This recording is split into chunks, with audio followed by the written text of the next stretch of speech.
पाऊस पडण्याआधी हे काम केलं नाही तर घरात पाणी जाऊ शकतं.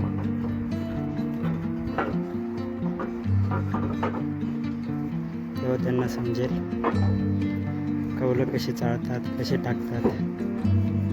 त्यांना गरज राहणार नाही. नमस्कार मित्रांनो, मी वैभव राऊत आणि आपल्या यूट्यूब चॅनलमध्ये स्वागत आहे.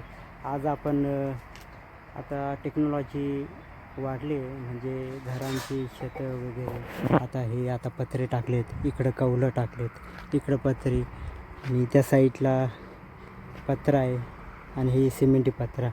तर आज आपण कौलं कसे चाळतात हे बघू.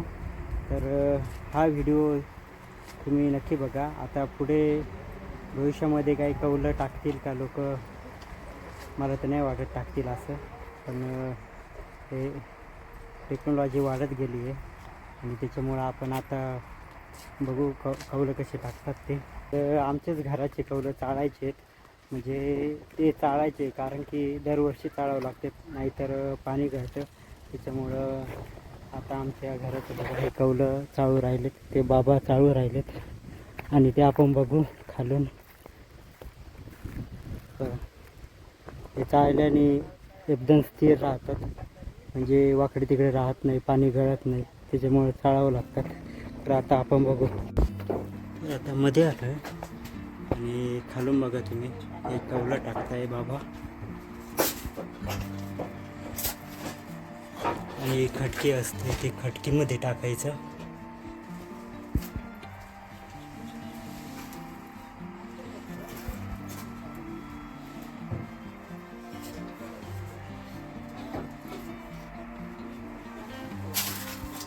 खालून बघा किती स्थिर आहेत, ते सरळ रांगेमध्ये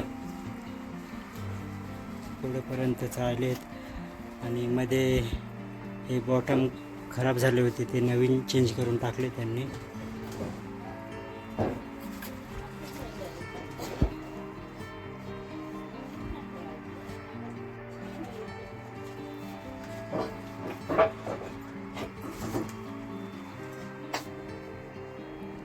आता आपण शिडीवर चढू आणि बघू बाबा कसे टाकतायत कौलं.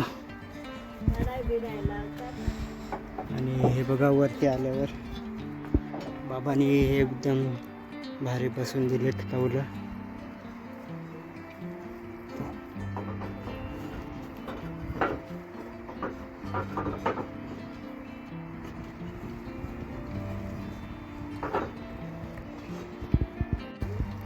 तुमचे कौलच आहेत का?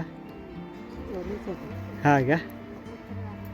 एके साईडने पत्र आहेत ना?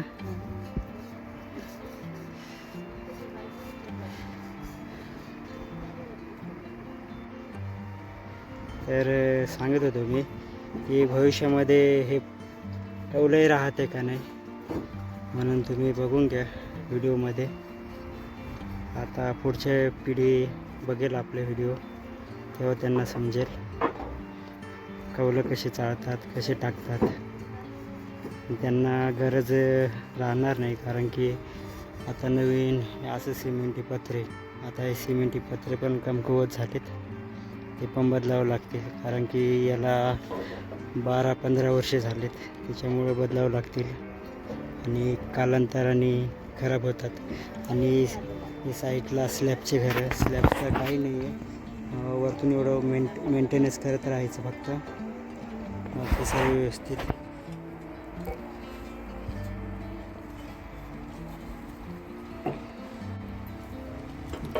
आणि कौलं टाकण्याचे फायदे म्हणजे खेळती हवा राहते, गरम होत नाही आहे. आता हवा याच्यातून बायपास होते, छिद्र आहे ते बायपास हवा येत जाते, त्याच्यामुळं गरम एवढं होत नाही कौलाच्या घरामध्ये. आणि हे पत्रे आहेत ते खूप उष्णता असल्यामुळे ते खूप गरम होतात आणि खूप गरम होतं मग.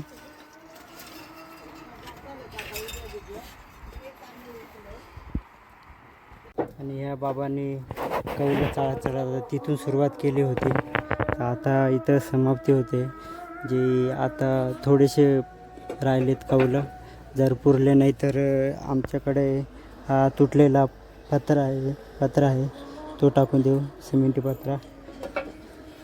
तर आता बघू पुरता आहे का नाही, नाहीतर हे आहेच थोडंसं पत्रे ते पण टाकून देऊ.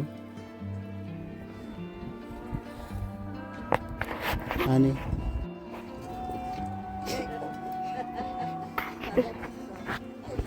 आता ही आई साफ करते कौलं आणि ते बाबा मस्त टाकतंय, जे अगदी फेसोफेस बसतील असं.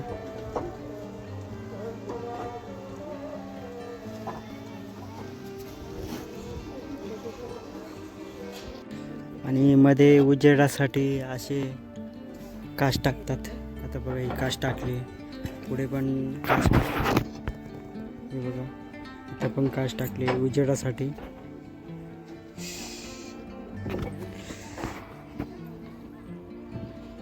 त्याच्यावर ताडपत्री आणून टाकायची, मग पूर्ण ताडपत्री टाकायची, मग कौलं असून ताडपत्री टाकून द्यायची. थोडाफार ठीक आहे, पण सर्वीकडे ताडपत्री टाकली होती.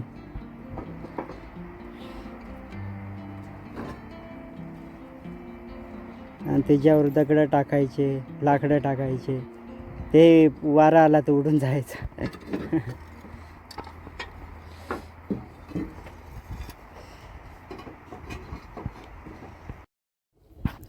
पूर्वीच्या काळात गावाकडील घरांवर गवताची छप्पर असायची. त्यानंतर मातीची कौलं आली आणि अनेक वर्ष गावातील घरांची छान बनली. काळ बदलत गेला तसं सिमेंटची पत्री, लोखंडी पत्रे आणि RCC स्लॅब यांचा वापर वाढला.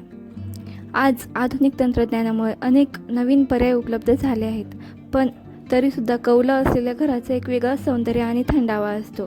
पावसाचे थेंब कौलांवर पडण्याचा आवाजही खूप छान वाटतो. म्हणूनच आजही अनेक जण पारंपरिक कौलं वापरणं पसंत करतात.